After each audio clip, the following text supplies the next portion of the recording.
Merci beaucoup, Monsieur le Président, de recevoir Jeune Afrique à quelques jours de votre accession à la tête à la présidence de l'Union africaine. Alors, vous allez, Monsieur le Président, commencer votre mandat avec un très lourd dossier à gérer et que d'ailleurs vous gérez déjà depuis 2022, c'est la crise dans l'Est de la République démocratique du Congo. J'ai entendu votre collègue, le président du Burundi, et plusieurs observateurs dire qu'ils craignent que ce conflit dégénère dans un conflit régional. Est-ce que c'est aussi votre crainte? Est-ce que c'est aussi ce que vous redoutez? De facto, eu vou me encontrar, tão logo assuma a presidência da União Africana, vou encontrar um conjunto de dossiês preocupantes que têm a ver com a segurança do nosso continente. Portanto, o nosso continente está a atravessar uma fase complicada de vários conflitos, terrorismo, mudanças inconstitucionais de regimes democráticos. E gostaria de destacar, para além deste que acaba de citar, o conflito entre a RDC e o Ruanda, outros, nomeadamente a guerra no Sudão, conflito em Moçambique, em Cabo Delgado. Mas falando especificamente deste conflito RDC-Ruanda, de facto existe o perigo de o mesmo se generalizar para os países vizinhos.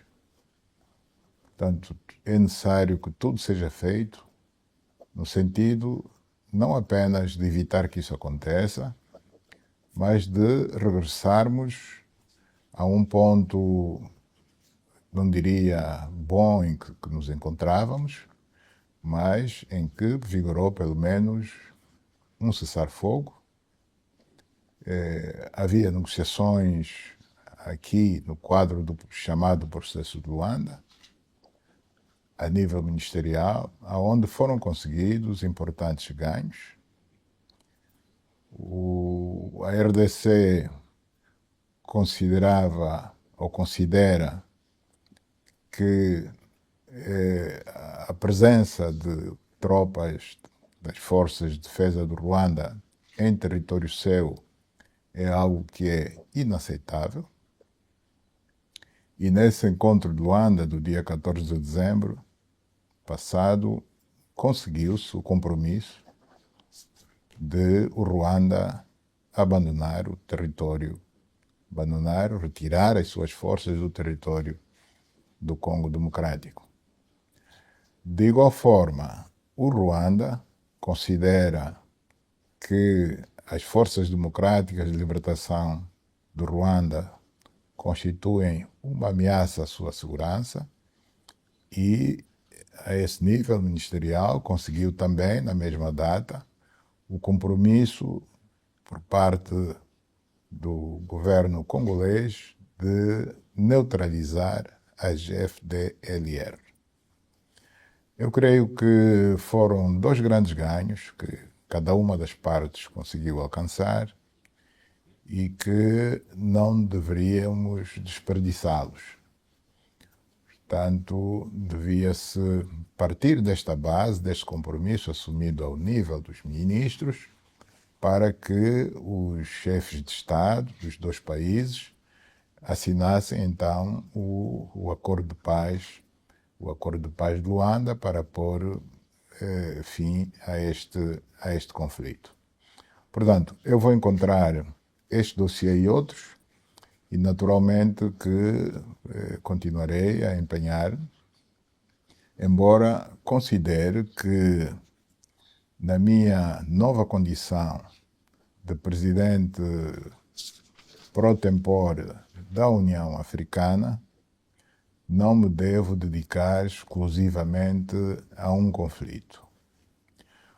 Para ser mais claro, quero dizer que devia passar o testemunho a um outro país, a um outro chefe de Estado, para ser o medianeiro deste conflito, de formas que o presidente da União Africana se possa dedicar a este, mas também a outros conflitos. Alors, est-ce que ce président à qui vous allez passer le flambeau, ça peut être par exemple le président William Ruto? Bom, eu prefiro não citar nomes porque não será uma indicação minha. Temos que, primeiro tem que haver países e chefes de Estado que se disponibilizem para tal, tem que haver vontade e a decisão, portanto, será tomada a nível da União Africana e nunca por uma simples indicação minha. Alors, il y a une chose qui est nouvelle dans la position de l'Angola, c'est que pour la première fois, vous avez explicitement dit dans un communiqué que les troupes du Rwanda étaient en République démocratique du Congo. Vous avez demandé le départ des troupes rwandaises du Congo. C'est nouveau, ça. Não é novo, porque as próprias autoridades ruandesas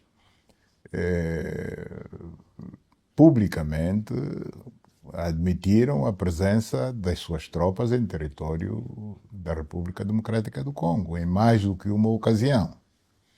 Para além das informações que nós temos, que as Nações Unidas têm, até de números estimados de quantos soldados ruandeses estarão em território congolês, o próprio chefe de Estado ruandês, portanto, publicamente, mais do que uma vez, ele próprio admitiu, sim, que tem tropas em solo congolês. Il a dit « je ne sais pas ». To CNN, in an interview, President Kagame said, I don't know. Digo eu, quando digo disse, ao longo do tempo, não estou a me referir especificamente a uma entrevista que ele terá dado muito recentemente, estou-me a referir a um passado recente. E a delegação ministerial ruandesa, ao aceitar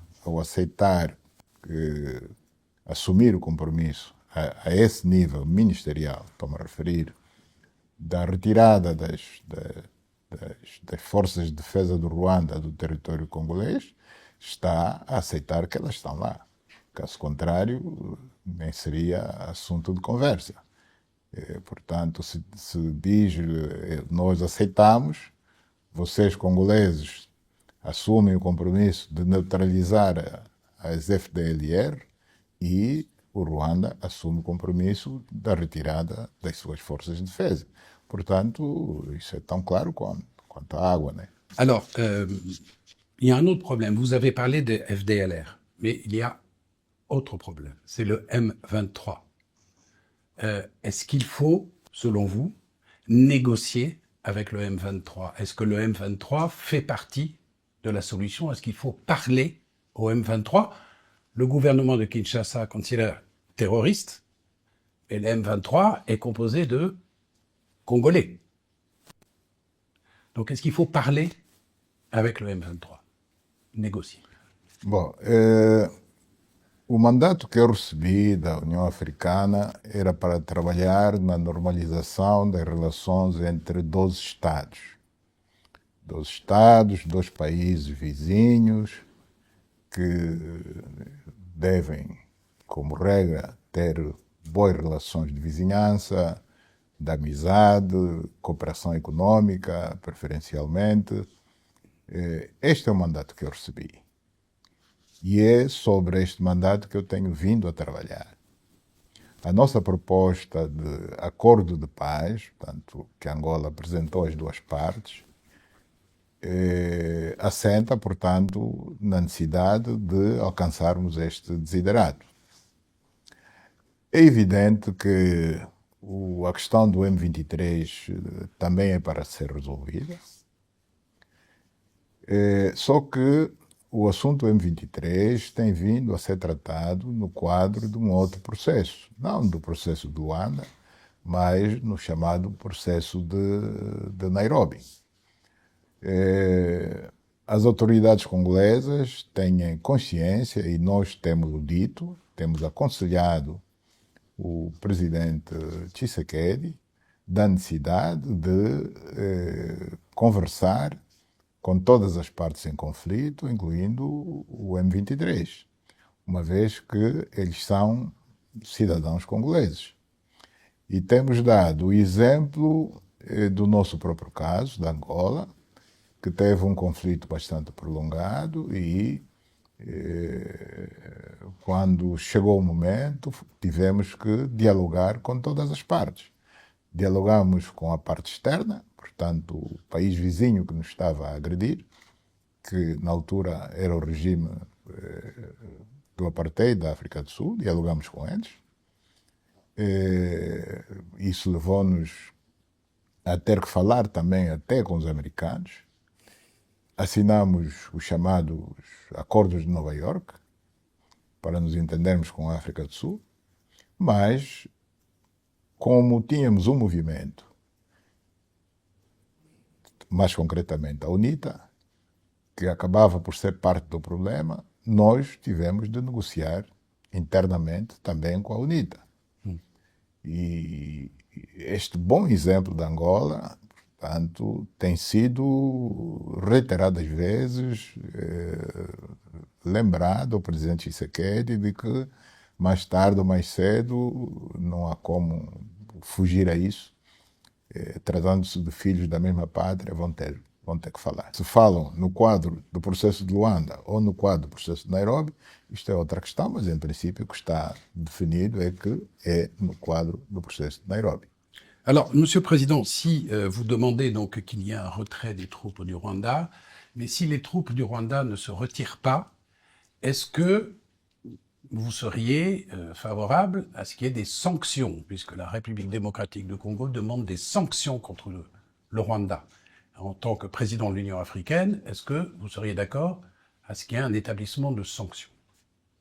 Bom, eu não sou ainda presidente da União Africana, isso vai acontecer nos próximos dias, mas antes de chegar a uma posição extrema como esta de solicitar sanções, eu creio ainda haver espaço e oportunidade de se evitar que isso possa vir a acontecer e que voltemos à mesa das conversações para, neste caso já o mais alto nível, entre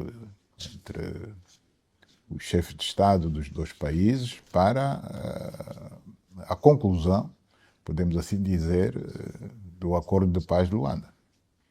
Alors, Monsieur le Président, on va parler un peu de l'Union africaine. Il y a un gros défi auquel vous allez devoir faire face à la tête de l'Union africaine, c'est la question du financement des programmes de l'Union africaine. Et je voudrais vous citer une phrase qu'a dite le président de la Commission, Moussa Faki Mahamat, récemment. Il a dit « Notre dépendance financière vis-à-vis de l'extérieur est insoutenable. » Insoutenable. Qu'est-ce que vous comptez faire pour améliorer cette situation? Bom, nós vamos trabalhar com as instituições financeiras internacionais, nomeadamente com o Banco Mundial e o Fundo Monetário Internacional. Trabalhar igualmente sobretudo com os países do Ocidente, com os Estados Unidos da América, com a Europa, com o Japão, no sentido de conseguirmos fazer a reforma, a tão necessária reforma dessas instituições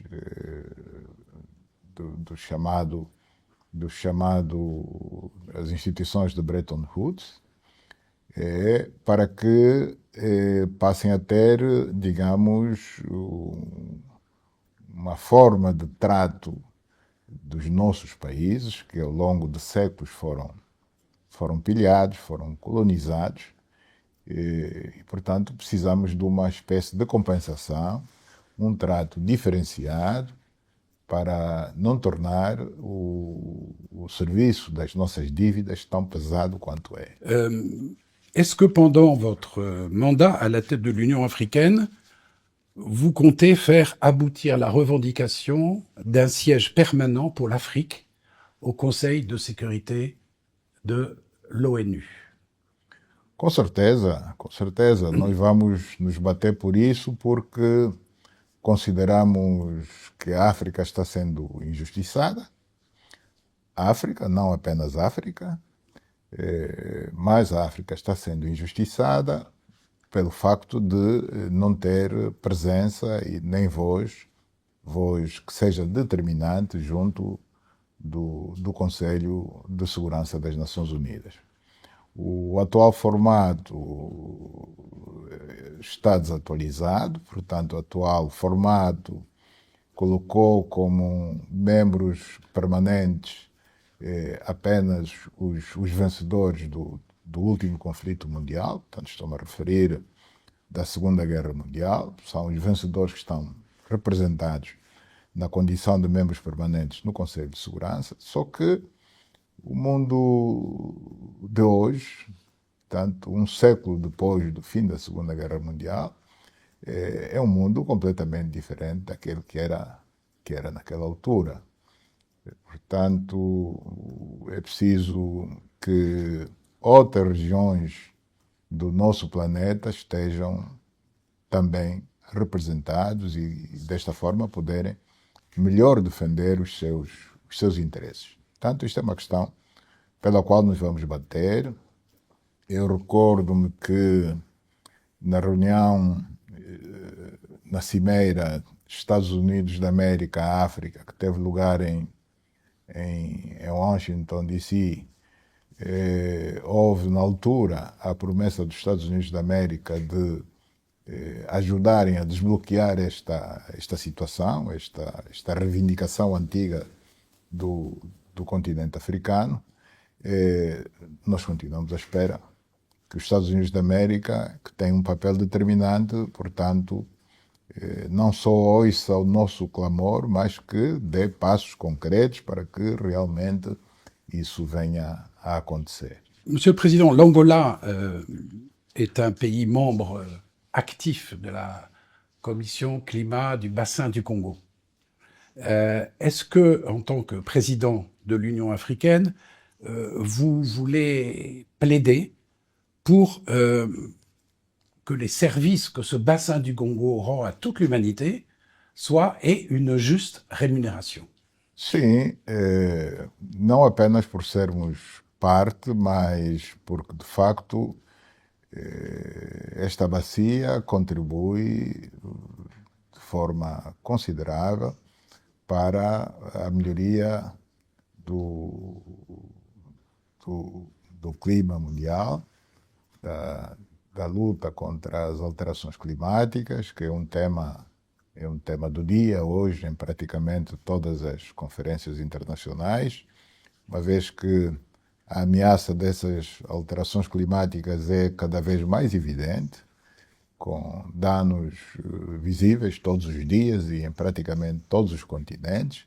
Portanto, temos que levar isto muito a sério e quer o Amazonas, quer a bacia do Congo, sendo as principais, portanto, os principais pulmões do nosso planeta, enquanto presidente da União Africana, vou com certeza me bater para que o nosso contributo seja reconhecido. La suspension de l'aide américaine pendant 3 mois, qui a été décidée par l'administration Trump, va directement impacter de nombreux pays africains qui ont besoin de cette aide pour des actions de développement. Est-ce que c'est une décision que vous regrettez? Quelle est votre position par rapport à cette décision? Sim, é evidente que lamentamos que essa posição tenha sido tomada. Portanto, nós, enquanto países beneficiários dessa mesma ajuda, vamos ser penalizados. Portanto, devemos trabalhar com a administração Trump no sentido de reconsiderar a medida tomada, sempre pode ser reconsiderada, uma vez que os nossos países necessitam bastante dessa ajuda americana que, de alguma forma, podemos considerar que faz alguma diferença. Merci. Pour l'économie, maintenant, je laisse Estelle. Vous avez récemment insisté sur la nécessité de mobiliser des fonds pour enfin financer l'agriculture sur le continent. Comment concrètement vous voulez avancer sur ce sujet? Et est-ce que l'Angola, où l'agriculture ne représente que 10% du produit intérieur brut, ne doit pas montrer l'exemple? Bom, quanto à necessidade de mobilizar recursos para o desenvolvimento do continente, eu não me referi nesta entrevista concretamente ao setor agrícola. É evidente que o continente africano é um continente essencialmente agrícola, os nossos países são essencialmente agrícolas, mas nós, para darmos o salto e começarmos a falar realmente em desenvolvimento, precisamos de recursos para desenvolver infraestruturas viárias, portanto, rodoviárias, caminhos de ferro, infraestruturas energéticas, produção de energia e transportação dessa mesma energia de países que a produzam para outros países que necessitem, para darmos o salto necessário da industrialização do nosso continente. Portanto, nós temos a ambição de algum dia vermos o nosso continente, os países do nosso continente industrializados, porque de facto só a indústria desenvolve, só a indústria, ou sobretudo a indústria, dá as oportunidades de emprego de que a nossa juventude está a necessitar. Pour rester sur les thèmes économiques et se centrer sur l'Angola, la diversification de l'économie angolaise est un objectif depuis des années. A-t-elle progressé depuis votre arrivée au pouvoir en 2017? Sim, os progressos são visíveis. De 2017 para a presente data, portanto, em termos de diversificação da nossa economia,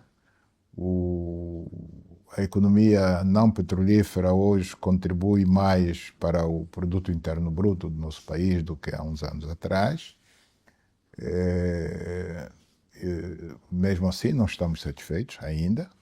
Portanto, não está tudo feito.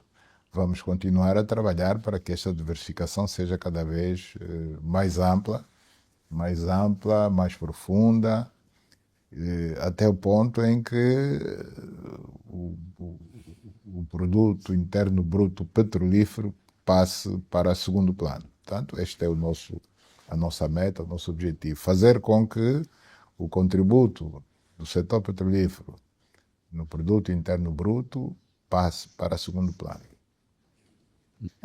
Pour autant, l'économie reste encore très dépendante des hydrocarbures. Est-ce que vous craignez une nouvelle baisse des cours du pétrole en raison de la politique énergétique de l'administration Trump? Bom, os países não devem ter medo. Os países devem estar atentos ao que se passa no mundo, aquilo que pode ter impacto na sua economia e prepararem-se para o pior. Portanto, isto é uma preocupação de todos os governos do mundo, estarem sempre preparados para o pior cenário. Portanto, nós estamos a nos preparar para este cenário. Não seria a primeira vez a acontecer. Nós já tivemos situações em que o preço do barril de petróleo esteve abaixo de $30. Sobrevivemos e não tínhamos tanta diversificação. Portanto, se voltar a acontecer, também vamos sobreviver, se calhar melhor do que antes. Não temos que ter medo. Temos é que trabalhar para contrariar, digamos, esta adversidade que pode acontecer. Pour rester sur les États-Unis, est-ce que le soutien américain au corridor de Lobito, qui est un grand projet lancé actuellement, vous semble mis en difficulté par les déclarations de l'administration Trump qui vient de l'entrée en fonction? Nós não ouvimos nada da parte da administração Trump que diga que vai, digamos, retirar ou desistir do apoio que os Estados Unidos da América estão a dar ao desenvolvimento do projeto Corredor do Lubito. Nós não vimos nada em contrário. Portanto, partimos do princípio que, pela importância do mesmo, os Estados Unidos da América vão continuar engajados neste projeto. Esta é a nossa convicção. Pour rester sur les questions économiques, vous avez hérité d'une dette extérieure qui a absorbé l'an dernier plus du quart des recettes de l'État. Comment faire face à cette situation? Bom, nós tivemos em 2024 como serviço da dívida, portanto, a dívida versus produto interno bruto representou cerca de 75%, mas para este corrente ano contamos que ela vai baixar para cerca de 62%. Nós temos vindo a honrar de forma religiosa, como se diz, o nosso serviço da dívida. Portanto, a tendência tem sido, nos últimos anos, a de ir reduzindo cada vez mais o valor global da nossa dívida, quer da dívida externa, quer da dívida interna. Nós contamos para este ano, 2025, com relação à dívida interna, baixar em cerca de 50% do valor da dívida interna. Com relação à dívida externa, também passarmos o serviço da dívida para valores mais baixos do que aquele que aconteceu em 2024. Cette question de la dette est très liée à la Chine, puisque la Chine est à la fois votre premier partenaire commercial et aussi votre premier créancier. Près de 40% de la dette extérieure a été contractée auprès de la Chine. Est-ce que l'Angola n'est pas trop dépendant de Pékin? Et comment équilibrer les relations entre les deux pays? Bom, as relações entre Angola e a China são boas e, em princípio, não tem nada a ver com o valor da dívida. Portanto, nós contraímos a dívida China por necessidade que o país teve de reconstrução. Como sabe, quando terminou a guerra em 2002, o país estava muito destruído. Precisávamos de reconstruir, sobretudo, as infraestruturas. E infraestruturas são caras. Houve a promessa da organização de uma conferência internacional de doadores em Bruxelas, situação que nunca veio acontecer, por razões que também nunca nos foi explicado. Angola recorreu à China, que prontamente se disponibilizou a fazer os empréstimos de que Angola necessitava para a recuperação das suas infraestruturas. O valor máximo da dívida da Angola para com a China atingiu cerca de 24 mil milhões de dólares. Não é o valor atual. Portanto, nesses anos, nós conseguimos baixar para o valor atual, que cifra-se em 14,9 mil milhões de dólares. Este é o valor atual da dívida da Angola para com a China. Estamos com um serviço da dívida para com a China, concretamente, de 3,9 mil milhões de dólares o ano passado, 2024, de 3,4 mil milhões de dólares serviço da dívida de 2024 com a China, que deverá subir ligeiramente este ano, 2025, para 3,9 mil mil milhões de dólares. Autre question économique, la suppression progressive des subventions au carburant a entraîné en 2023 une vague de mécontentement social qui s'est traduite par des manifestations dans le pays. Cette suppression progressive, elle se poursuit encore cette année. Mais est-ce que vous considérez que le choc est absorbé, le choc de cette réforme? Não, o choque não foi absorvido ainda porque não conseguimos ainda atingir o custo real de produção do petróleo. O valor dos combustíveis em Angola é dos mais baixos do mundo. É dos mais baixos do mundo. E é uma situação que é insustentável para qualquer governo. Para qualquer economia, não para qualquer governo, para qualquer economia. Portanto, nós vamos continuar a trabalhar no sentido de forma gradual, irmos aproximando o preço dos combustíveis ao preço justo de mercado, porque o preço dos combustíveis é um preço como qualquer outro. E os preços, regra geral, não são fixos. O preço de um par de sapatos há 10 anos atrás não é o mesmo preço de hoje.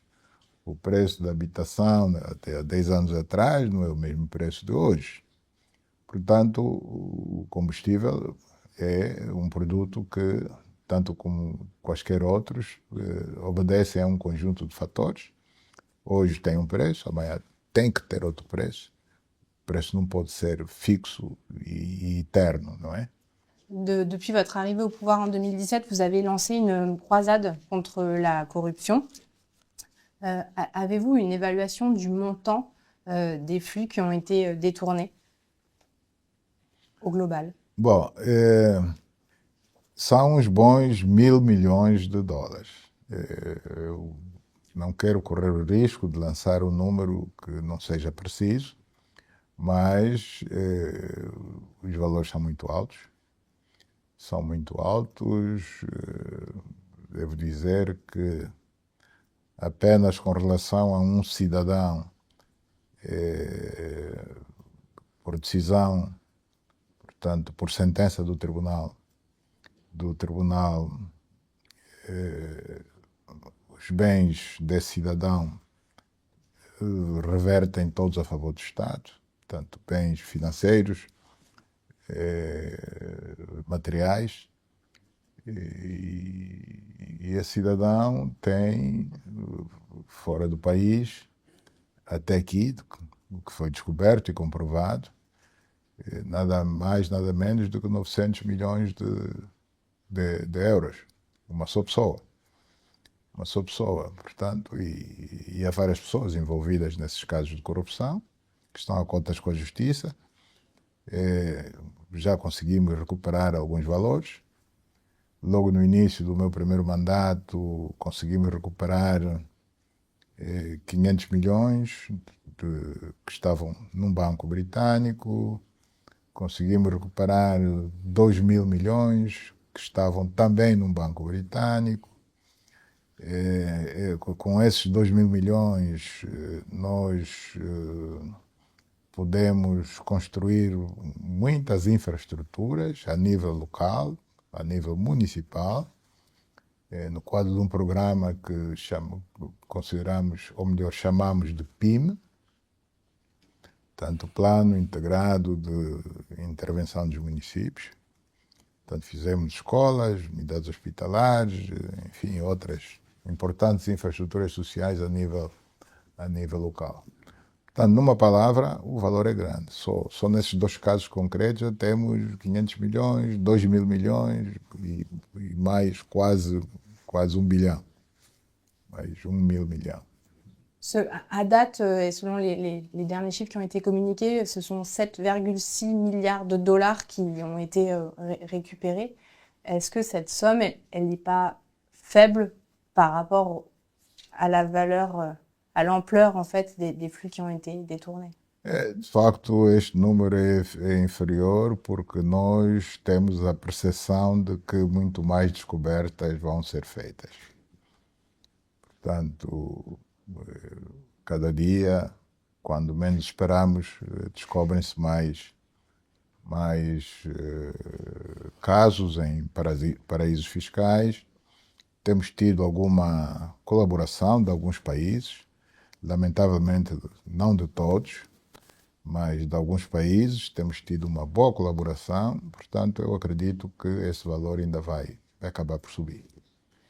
Cette lutte contre la corruption a été parfois critiquée pour sa sélectivité, visant principalement la famille dos Santos et ses proches. Qu'est-ce que vous pouvez répondre à cela? Isso é especulação alimentada pelos visados ou pessoas próximas dos visados, mas se citar os casos de entidades que estão a contas com a justiça, então diremos que a família dos Santos é composta por milhões de pessoas. Não sei se me está a entender. Agora mesmo está a decorrer um caso de corrupção na Agência Geral Tributária do Ministério das Finanças. São familiares do presidente dos Santos? Não são. O ex-ministro dos Transportes teve um processo na Justiça. É familiar do presidente dos Santos? Não é.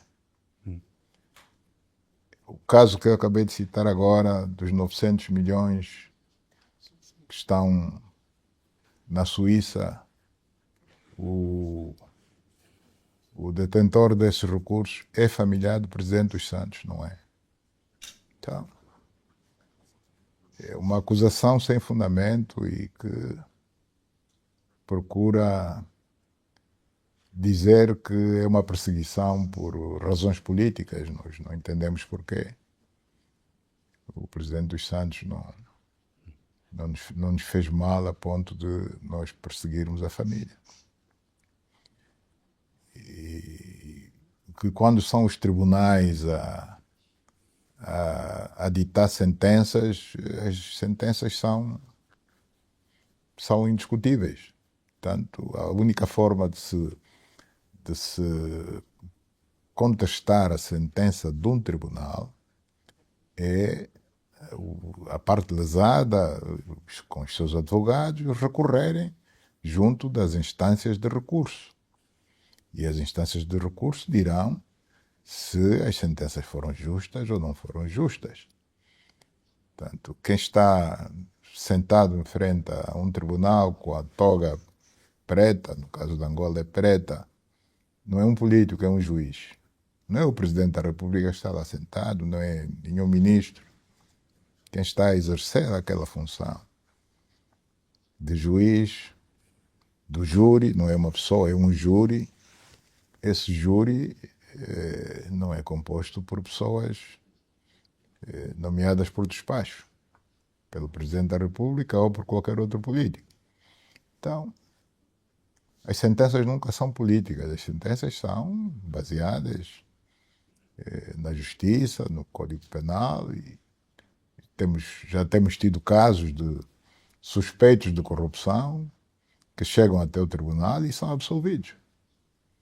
Então, se foi absolvido é porque o tribunal, que é o único órgão competente em dizer se houve crime ou não houve crime, concluiu, para aquele caso concreto, de que, embora tivesse havido a suspeição, mas nada se prova.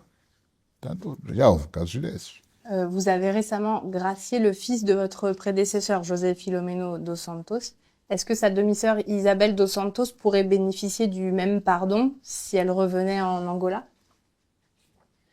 Não me falo de casos concretos. Bom, primeiro é que o indulto só é dado a quem já foi julgado e condenado. Portanto, a resposta creio que está clara. Quem não foi julgado nem condenado, não se pode sequer falar de indulto, de perdão, de amnistia. Só é indultado, só é amnistiado quem foi julgado e condenado e depois de cumprida uma boa parte da pena que lhe foi atribuída. Não pode ser julgado hoje e amanhã amnistiado ou indultado. E são regras universais de qualquer país démocratique du monde. Alors, Monsieur le Président, on va parler un petit peu de politique intérieure. Les prochaines élections en Angola, c'est pour 2027, donc je vais parler des précédentes, celles de 2022, qui ont été quand même des élections un peu difficiles pour le MPLA. Le MPLA a perdu beaucoup de voix, le MPLA a perdu des sièges au Parlement par rapport aux élections de 2017. À quoi est-ce que vous attribuez ce recul, ce retrait du MPLA? Bom, o MPLA não perdeu as eleições. O MPLA obteve mais de 51% de votos, no geral, e é normal que perca num município, perca numa província, mas o que conta para ser governo é o resultado definitivo, em geral, global. Portanto, o MPLA ganhou com esses mais de 51% obtidos, legitimidade suficiente para governar como se tivesse tido 75%. Não tem diferença. Você ganha com 75%, tem legitimidade para governar. Ganha com 51%, 52%, 53%, tem exatamente a mesma legitimidade. Nós temos visto, pelo mundo fora, particularmente na Europa, os mesmos que às vezes procuram insinuar que nós não ganhamos o suficiente para governar. Até insinuam que devíamos fazer coligação com o segundo classificado para podermos ter paz e governar em paz. Nos países deles, esses mesmos, nos países deles, eles governam sem sequer atingirem 30%. Com menos de 30%, eles são governo. E não admitem que alguém de fora lhes diga que você não tem legitimidade suficiente para governar. No entanto, ele nem chegou a 30%. E a diferença entre os votos que ele alcançou e o segundo classificado, às vezes é inferior a 1%. Então, eu não entendo às vezes quando se coloca este problema da perca de votos. É normal. A conjuntura de Angola de hoje não é a mesma de há 40 anos atrás. O que diriam se o MPLA continuasse a ganhar por 70%, 75%, 80%? Nós já tivemos eleições em que alcançamos 83,4% dos votos. 83%. O que é que o mundo diria se em todas as eleições o MPLA mantivesse esse nível de votação? De mais de 80%. O que é que diriam? Falariam bem ou falariam mal? Aí sim diriam que é fraude. Monsieur le Président, il y a eu aussi un recul du taux de participation. C'est important, le taux de participation. Il était de 76% en 2017. Il est de 46% en 2022. Est-ce qu'il n'y a pas un petit peu une perte d'adhésion de la population à la démocratie électorale? Ils n'y croient plus, peut-être? Ils ne vont plus voter. Moins, en tout cas. Senhor François Soudan, este fenômeno é universal. Este fenômeno que acaba de dizer é universal. E contra isso não há nada a fazer. É universal. Acontece em Angola, acontece em outros países africanos, acontece muito mais na Europa e nos Estados Unidos do que no nosso continente. É um fenômeno universal que está a acontecer. Bom, todo mundo tem que refletir das razões do porquê que está a acontecer e pensar o que fazer. Mas não me parece que haja alguma coisa que fazer. Só países desenvolvidos, não desenvolvidos, países ricos, países pobres, este fenômeno do elevado número de abstenção, da fraca participação no processo eleitoral, na votação, é um fenômeno que é universal, não é da Angola. Président, je vais poser la question un peu différemment aussi. Le MPLA n'est pas le seul. Vous avez vu le Frelimo au Mozambique. Vous avez vu African National Congress en Afrique du Sud. Les dernières élections, tous ont reculé. Est-ce qu'il n'y a pas un problème avec ces partis qui sont nés pendant la lutte armée et qui maintenant ont du mal à renouveler leur offre, leur proposition vis-à-vis de la population? Est-ce qu'il n'y a pas une autocritique, une introspection à faire pour ces partis-là, issus de la lutte armée? Bom, cada que faça a sua introspeção. Mas eu repito, dizendo que as sociedades de hoje não são a mesma sociedade de há 30, 40 anos atrás. Portanto, é normal que isso aconteça. Eu vejo isso com a maior normalidade. Com a maior normalidade. Que o eleitorado dos partidos políticos seja flutuante. Não é permanente, o número não pode ser sempre o mesmo. É normal que assim seja. Se não fosse assim, é que não seria normal. Isso acontece com todos os partidos, não apenas os das lutas de libertação. Acontece com todos os partidos no mundo. Alors, Só assim se compreende que haja alternância, não é?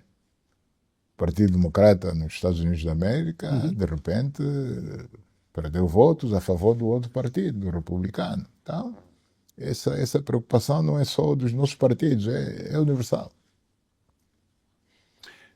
Juste une question, Monsieur le Président, sur la situation sécuritaire dans l'enclave de Cabinda, qui préoccupe encore des investisseurs. Est-ce que le FLEC, vous considérez ça comme un mouvement comme le M23, par exemple, c'est-à-dire mouvement politico-militaire avec qui il faut parler, négocier? Não. Não. Não.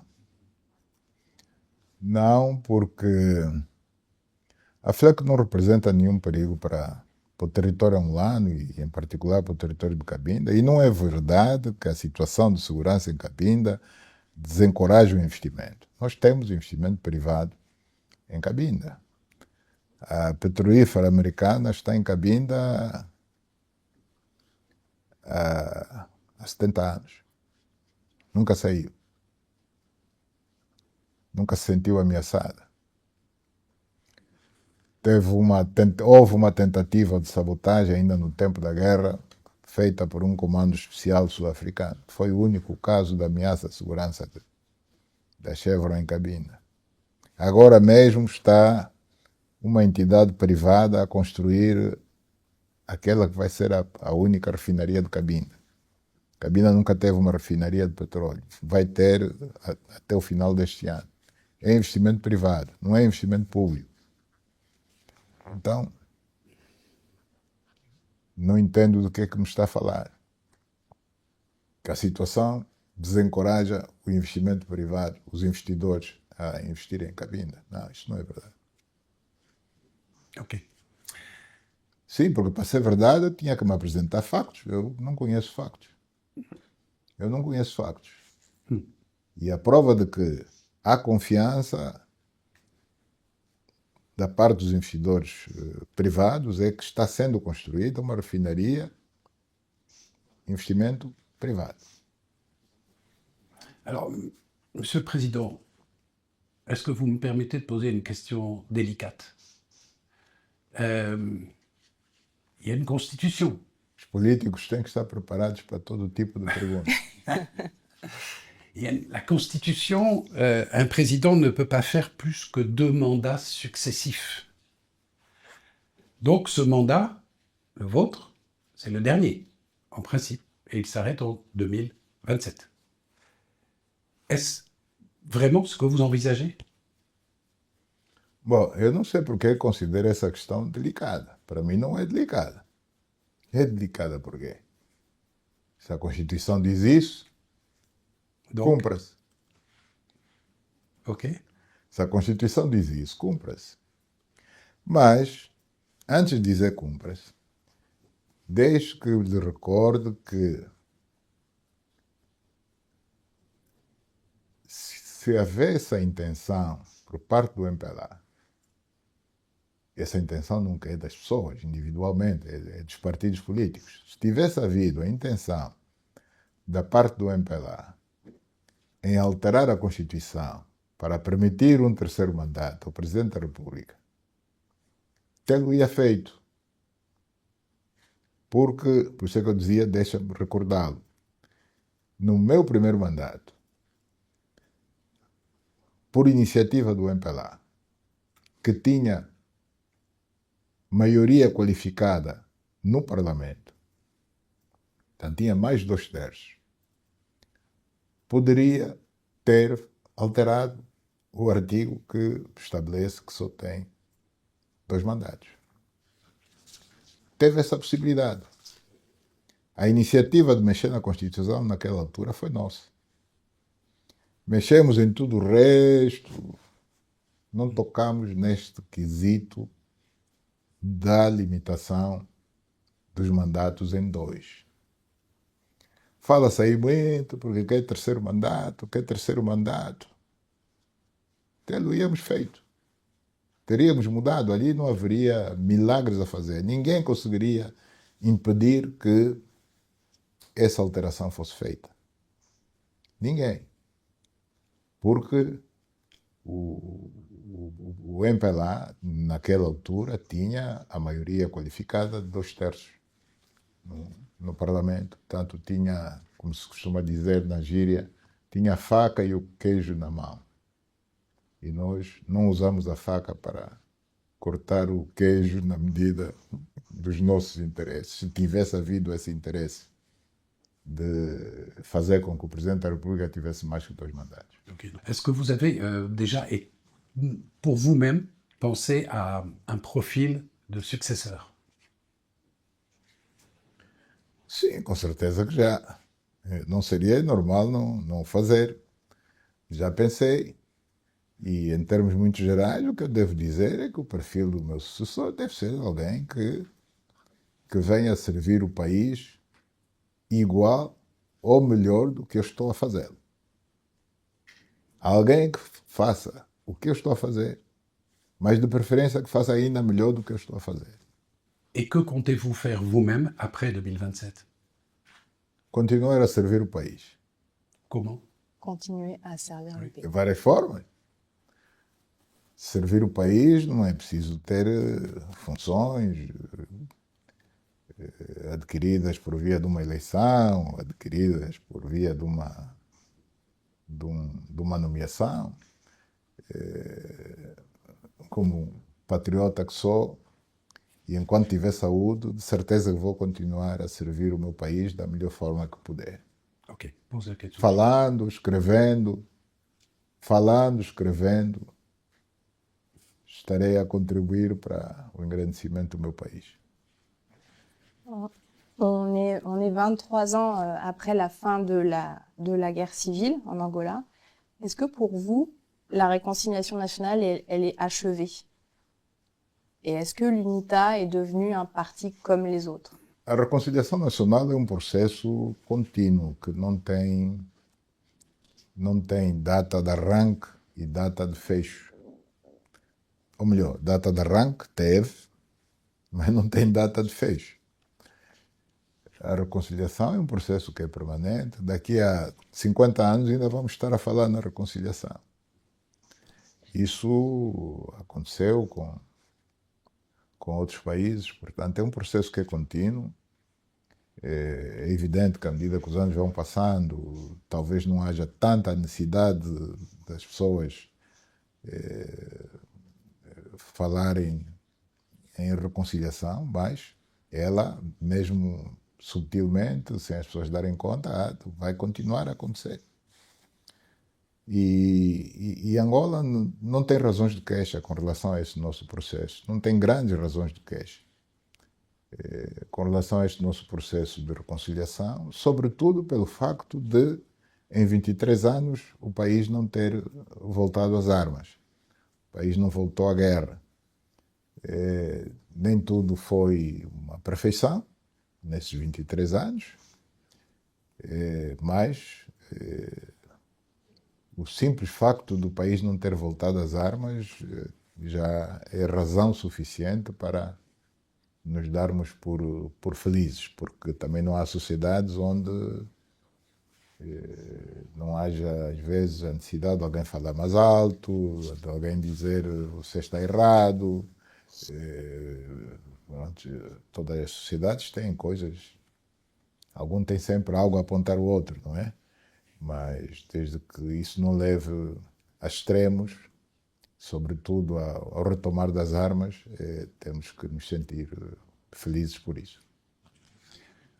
Alors, vous avez, Monsieur le Président, présenté des excuses officielles de l'État pour les victimes de la répression de la tentative de putsch de Nito Alves en 1977. Est-ce que c'est suffisant pour régler les comptes, solder les comptes du passé? São François Sudano, o pedido de desculpas não foi apenas e concretamente com relação ao 27 de maio. Portanto, a minha declaração é pública, escrita e voz e imagem. Portanto, eu pedi desculpas e o perdão dos angolanos pelas vítimas de todos os conflitos que se abateram sobre a nossa terra, o nosso povo, desde a proclamação da nossa independência. E é óbvio que, entre esses conflitos, um dos que mais visibilidade teve foi, sem sombra de dúvidas, o 27 de maio, mas não só. Houve a história das mortes desnecessárias na Jamba, em que pessoas foram atiradas para a fogueira, com público a assistir, público forçado a assistir, até obrigados a alimentar as chamas da fogueira, indo buscar lenha. Houve outras mortes de figuras tanto nacionais fora do quadro do 27 de maio. Quando digo mortos, assassinos, não é? Porque morrer, não só pode morrer de um paludismo. Não estou-me a referir a isso. Estou-me a referir a assassinatos políticos, com pendor político de figuras como Tito Xingun, João Wilson dos Santos, para citar apenas esses. Portanto, é com relação a tudo isso que eu entendi que devíamos pôr uma pedra por cima disso e começar uma nova página. A estes conflitos está ligada a necessidade de o Estado, que é a única entidade que tem essa capacidade, evidentemente que com a colaboração da sociedade civil, porque sem ela também o Estado não pode fazer tudo, encontrar-se, portanto, fazer um investimento no sentido de se localizar os restos mortais dessas mesmas vítimas dos tais diferentes conflitos. Isso leva tempo, mas está sendo feito. Começou a ser feito e está sendo feito. Já houve alguns casos de sucesso, em que o DNA das ossadas coincide com o DNA dos familiares mais diretos. Esses restos mortais, essas ossadas foram entregues às famílias, realizaram-se funerais condignos, as famílias sentiram-se aliviadas, só que o número é tão grande que o Estado não pode parar. Portanto, esse trabalho da Civicop, que é a comissão que foi constituída para tratar deste assunto, tem que ter continuidade e está a continuar a trabalhar. Das informações que tenho, creio que muito brevemente mais ossadas serão entregues a familiares de algumas das vítimas. Alors, il y a bientôt 50 ans, le 11 novembre 1975, l'Angola proclamait son indépendance. Est-ce que vous-même, Président João Lourenço, vous vous souvenez de ce que vous faisiez ce jour-là? Comment vous avez vécu vous-même ce jour-là? Vous étiez où et comment vous avez vécu cette journée historique? Bom, eu passei o dia, a transição do dia 10 para o dia 11 de novembro de 1975, na província de Cabinda, numa unidade militar. Portanto, é onde eu me encontrava e na altura estávamos a enfrentar a ameaça de uma invasão externa a partir do território do então Congo, do então Zaire, hoje República Democrática do Congo. Portanto, a ameaça foi não apenas aqui na periferia de Luanda, em que os invasores chegaram até Kifangondo, onde foram aniquilados e tiveram que recuar, como na província de Cabinda também. Houve pelo menos duas tentativas, uma pelo sul, pela fronteira do Iema, onde nós estávamos, onde a nossa unidade estava, e enfrentou o avanço das tropas de Mobutu, como também pela parte leste de Cabinda, em direção a Subantando, onde também foram aniquilados e tiveram que recuar. No caso concreto no caso de Luanda, Kifangondo está aqui muito próximo de Luanda. No caso de Cabinda, a fronteira do Iema está a apenas 29 quilômetros da cidade. Portanto, está ainda mais próximo do que Kifangondo com relação a Luanda. Portanto, em qualquer um dos casos era uma questão de ganhar ou ganhar, não se podia perder, porque as distâncias eram demasiadamente curtas. Portanto, se não se travam os invasores em Kifangondo, facilmente chegavam a Luanda. Se não se travam os invasores ali na fronteira do Iema, do Ntó, fácil e rapidamente chegariam à cidade de Cabinda. Alors, beaucoup de nos lecteurs ont oublié, ou ne vous connaissent pas très bien, et ils ont oublié que vous êtes aussi un militaire, vous êtes aussi un général. Vous avez combattu donc au Cabinda contre l'armée zaïroise, les phases de Mobutu, et vous avez aussi, je crois, combattu dans les années 1980 dans le centre de l'Angola, cette fois-ci contre l'UNITA, c'est ça?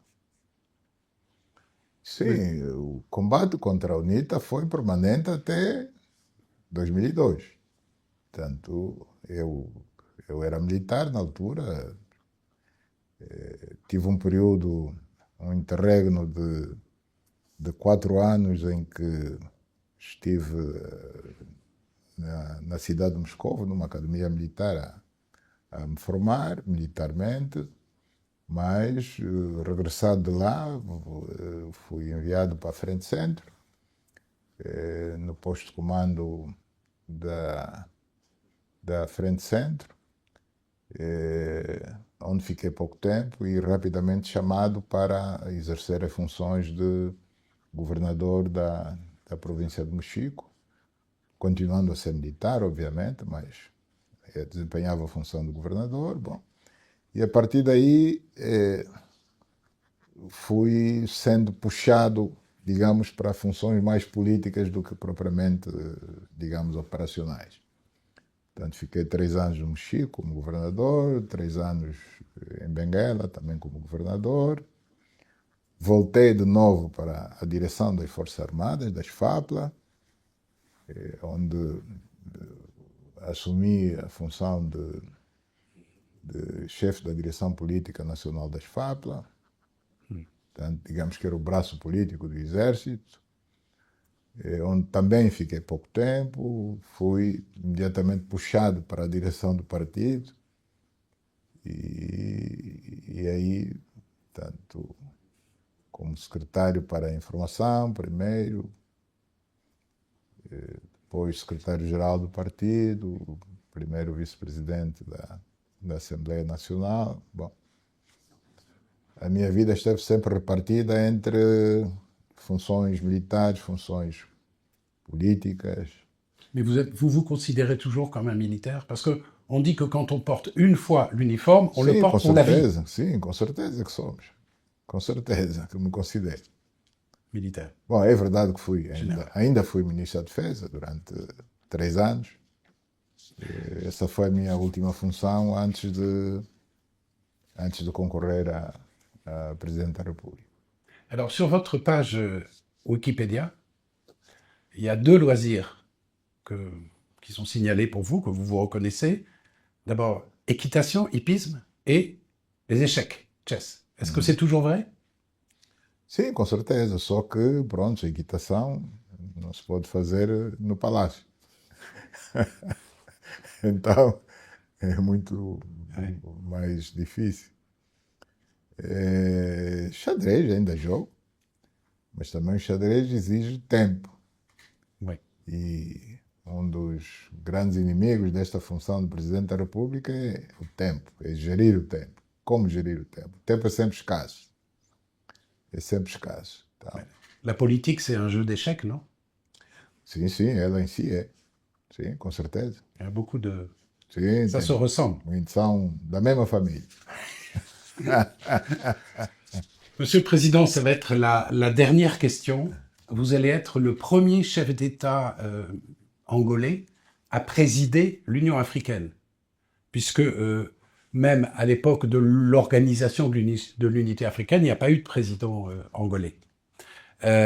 Pour vous, c'est un motif de fierté, je pense, et aussi un motif d'interrogation. Est-ce que vous serez le président qui a réussi à redonner efficacité et crédibilité à l'Union africaine? Le challenge était énorme. Não se pode chegar a essa conclusão quando eu nem sequer ainda assumi, não é? Portanto, esta análise,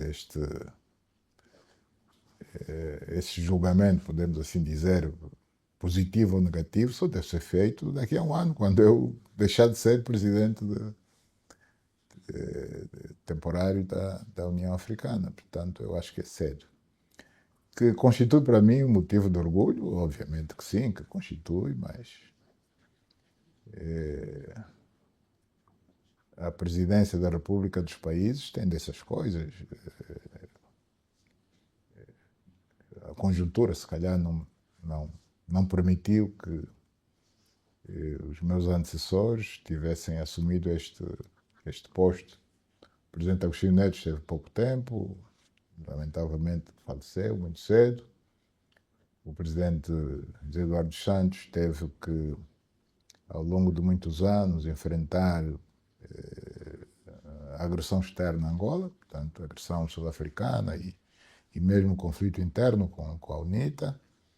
Portanto, não podemos dizer que eu sou melhor que os outros por isso, não. Eles fizeram a parte deles, cada um, na época em que desempenharam as funções do Presidente da República. E, portanto, isso não é para se comparar porque que só hoje é que Angola assume. Bom, algum dia tinha que ser, calhou que vai ser agora durante o meu mandato do Presidente da República de Angola. E vamos procurar fazer o nosso melhor, não por Angola só, mas sobretudo pelo continente. Merci beaucoup, Monsieur le Président, pour cet entretien. Merci. Muito obrigado.